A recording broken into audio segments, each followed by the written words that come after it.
కడప జిల్లాలోని రైతుల సమస్యలు పరిష్కార దిశగా తీసుకెళ్లేందుకు తమ వంతు కృషి చేస్తానని డీసీఎంఎస్ చైర్మన్ ఎర్లగుండ జయప్రకాష్ అన్నారు.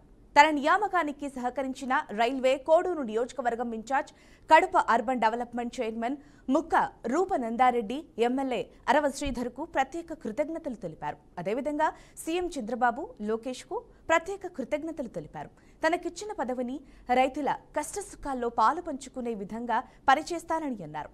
ఇక ఇదే అంశంపై డీసీఎంఎస్ చైర్మన్ జయప్రకాష్తో మా కడప ప్రతినిధి కృష్ణ ఫేస్ టు ఫేస్.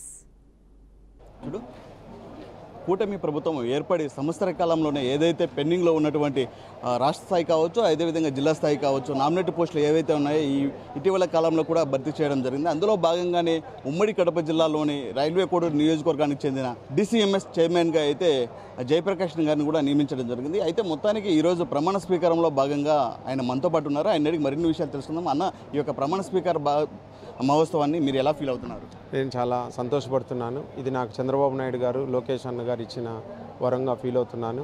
నాకు ఇచ్చిన ఈ గురుదర బాధ్యతని శిరసా వహిస్తూ ఖచ్చితంగా మంచిగా ఉంటానని పార్టీకి మరియు రైతులకు, నా సంస్థకు మేలు చేకూరుస్తానని తెలియజేసుకుంటున్నాను.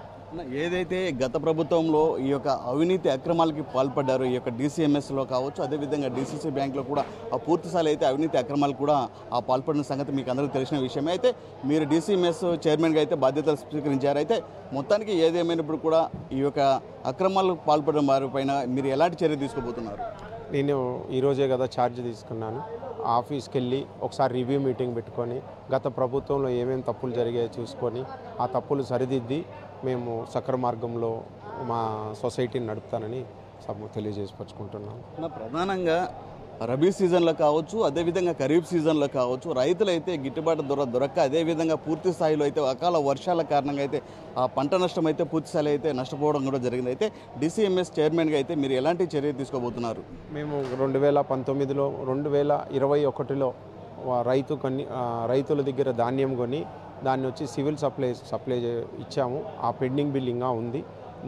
నాదేళ్ల మనోహరం మినిస్టర్ గారి దగ్గరికి వెళ్ళి దాన్ని తీసుకొని రాబోయే రోజుల్లో ధాన్యం కొనుగోలు చేసి సివిల్ సప్లైకి ఇస్తామని, తగిన మద్దతు ధర కలిపేట్టుగా ప్రయత్నం చేస్తామని మీ సభాముఖం తెలియజేసుకుంటున్నాను. అయితే మొత్తానికి ఏదేమైనప్పుడు కూడా ఏదైతే గతంలో ఉన్న పెండింగ్ బిల్స్ కావచ్చు, అదేవిధంగా డీసీఎంఎస్ సంబంధించి కూడా పూర్తి స్థాయిలో ఎవరైతే రైతులు కావచ్చు ఈ యొక్క గిట్టుబాటు దొరక్క, అదేవిధంగా పూర్తి స్థాయిలో అకాల వర్షాల కారణంగా అయితే ఎవరైతే ఇబ్బందులు పడ్డారో వారి సమస్యలు కూడా పూర్తి స్థాయిలో కూడా అధిష్టానం దృష్టికి తీసుకెళ్లి వాళ్ళ సమస్యను కూడా పరిష్కార దిశగా తీసుకెళ్లేందుకు ప్రయత్నం కూడా చేస్తామని కూడా మనతో పాటు జయప్రకాష్ కూడా అన్నారు. అయితే మొత్తానికి ఏదేమైనప్పుడు కూడా గతంలో ఉన్నటువంటి ఎవరైతే అవినీతి అక్రమాలకు పాల్పడ్డారో వారిపైన కూడా చర్యలు తీసుకునే దిశగా వెళ్తామని కూడా చెప్పడం జరిగింది.